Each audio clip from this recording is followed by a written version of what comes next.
నాకు ఏం చేయాలనో ఎట్లా చెప్పాలనో ఏం చేయాలనో అర్థమైతే లేదు అధ్యక్ష. నేను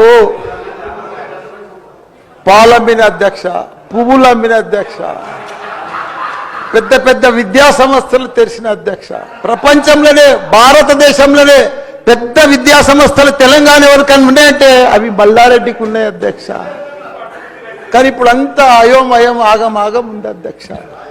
ఎట్లా అంటే నా మేడ్చల్ నియోజకవర్గం అధ్యక్ష, భారతదేశంలోనే ఏకైక నియోజకవర్గం మేడ్చల్. నేను జిల్లా చెప్తలేను అధ్యక్ష, నియోజకవర్గం నాది పెద్దది అధ్యక్ష. 7 మున్సిపాలిటీలు, 3 కార్పొరేషన్లు, 61 గ్రామాలున్న ఏకైక మేడ్చల్ నియోజకవర్గం మల్లారెడ్డి అధ్యక్ష. మల్లారెడ్డి అధ్యక్ష,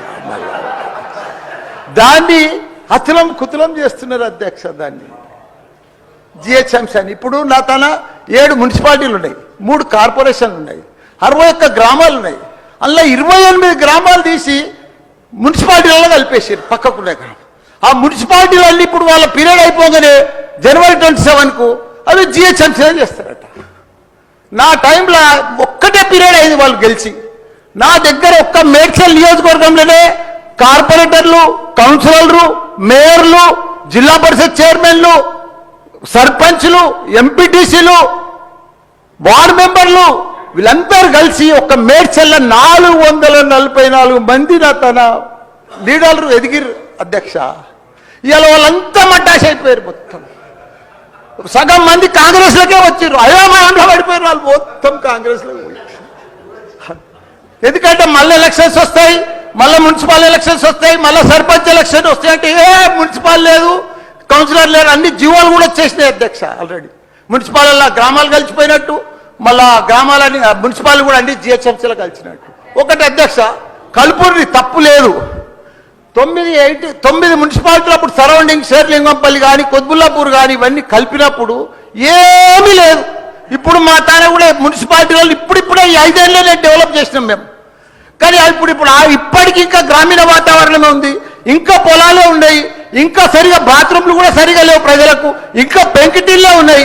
అవన్నీ కూడా జిహెచ్ఎంసీలో కలిపితే పరిస్థితి ఇప్పుడు బంజారాల్లో, జూబ్లీహిల్స్లో అదే ట్యాక్స్ ఉంటుంది, మా గ్రామాలలో అదే ట్యాక్స్ ఉంటుంది అధ్యక్ష. ఈ పైసలన్నీ కూడా తీసుకుపోయి ఏదైనా పెద్ద పెద్ద ఫ్లైఓవర్లు వేయాలన్నా ఏది వేయాలన్నా మళ్ళీ జూబ్లీహిల్స్, బంజారాలని ఖర్చు పెడతారు అధ్యక్ష. మా పుణ్యాలు మా మున్సిపాలిటీలో అట్లనే ఉండని, ఇంకో పీరియడ్ ఉండని, ఇంకో 2 ఉండని. శ్రీధర్ బాబు గారు మా సీఎం కూడా చెప్పండి మీరు దయచేసి ఈ సభ ద్వారా మా మున్సిపాలిటీలో ఇంకో పీరియడ్ ఉంటే మంచిగా అవుతుంది. ఎందుకంటే గ్రామీణ ప్రాంతాలు ఉన్నాయి, ఇంకా వ్యవసాయాలు ఉన్నాయి, ఇంకా పెంకటిళ్ళు ఉన్నాయి. మనం ఇప్పుడు అన్ని కూడా జిహెచ్ఎంసీలో కలిసినట్టు. నాకు గ్రామర్ రూరల్ లేదు, ఎంపీటీసీ లేదు, సర్పంచ్ లేడు, కౌన్సిలర్ లేడు, ఓన్లీ కార్పొరేటర్. అది కూడా 20-30 వేలకు ఒక్కరు అవుతారు. 444 మంది పోయి 40 మంది కూడా గారు 8-10 మంది అవుతారు నా నియోజకవర్గం. 6,48,000 ఓట్లు ఉన్నాయి అధ్యక్ష. అది అయిపోయిందా, ఈ పార్టీకి అయిపోయింది. దయచేసి అది చెప్పినా మీకు అంత మనవించుకున్నా. హైడ్రా భారతదేశంలోనే మన హైదరాబాద్ అంటే, తెలంగాణ రాష్ట్రం అంటే ప్రపంచమంతా మోగిపోయింది అధ్యక్ష. ఐటీ రంగంలో కానీ, ప్రతి ఒక్క డెవలప్మెంట్లో కానీ, ప్రతి దాంట్లో కూడా హైడ్రా వచ్చినాక ఒక్కసారి హైడ్రా ఏం పెద్ద తప్పు పని చేయలే. కానీ హైడ్రా వచ్చినాక ఒక భయాందోళనతో మొత్తం కుప్పగొలిపోయింది అధ్యక్ష. హైదరాబాద్ సిటీ దిష్టి అయిపోయింది అధ్యక్ష.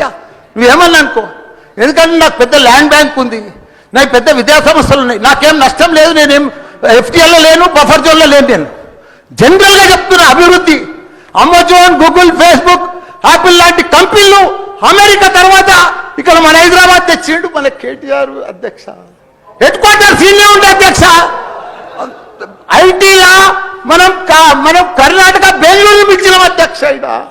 9 లక్షల మంది ఉద్యోగాలు చేస్తున్నారు, ఐటీ ఉద్యోగాలు.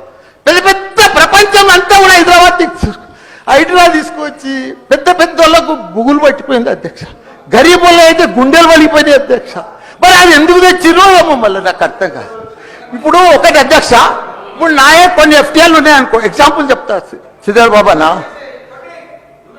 మన ఇంట్లో మన సెల్ ఫోన్లో చూస్తే మన భూమి జర్సెప్టి ద ఫ్లో ఆగిపోతుంది. మీకు దండం పెడతా, మీరంతా చాలా మేధావులు. మన ఇంట్లో కూర్చొని కూడా మన పొలం హైడ్రాల్ ఉందా, చెరువు ఎఫ్టీఎల్ ఉందా, బఫర్ జోన్లు ఉందా చూసుకోవచ్చు. అంత టెక్నాలజీ వచ్చింది. గూగుల్లో పోతే చూసుకోవచ్చు. చూసి ఎవరెవరికి ఉందో ముందే నోటీసులు ఇచ్చి ఓపికతో అర్జెంట్ ఏముంది, తెల్లారి శుక్రవారం పొద్దుగల్లే పోయి శనివారం పొద్దుగల్లే పోయి కూలగొట్టాలని ఏముంది అధ్యక్ష. నిదానంగా వాళ్ళు కూడా మన తెలంగాణ ప్రజలే. వాళ్ళంతా కూడా మీరు ఓటేస్తేనే మనం మంత్రిలో కూర్చున్నాం. మనం అంత ఆధార చేసేది టెన్షన్ చేసేది ఏం అవసరం. మంచిగా నోటీస్ ఇచ్చి బాబు చేంజ్ చేసుకో, మార్చుకో, చూసుకో, నీకు ఇది ఇస్తాం, గరీబోడు ఉంటే ఇది ఇస్తాం, ఈ బెడ్రూమ్లకు అని నిమ్మడంగా చేస్తే అయిపోయాయి కదా. ఇంకా 4 ఏళ్ళు ఉంది కదా మీకు. ఈ ఏడాది ఫస్ట్ ఇయర్ చేయాలని ఏముంది, అన్ని కొన్ని చేసుకుంటా వండి. రియల్ ఎస్టేట్ అయితే అధ్యక్ష రియల్ ఎస్టేట్ అయితే కుప్ప కూలిపోయింది. ఏదైనా పెళ్లికి అమ్ముదామన్నా కొంటలేరు ఎవరు, పైసల రొటేషన్ లేదు, వ్యాపారాలు లేవు, బిజినెస్ లేవు, ఏమీ లేవు అధ్యక్ష. దయచేసి మీరన్నీ కూడా ఆలోచన చేయాలని మంత్రులు ఉన్నారు. అందరు కూడా చెప్తున్నా, అందరు కూడా దండం పెట్టి చెప్తున్నా. Thank you.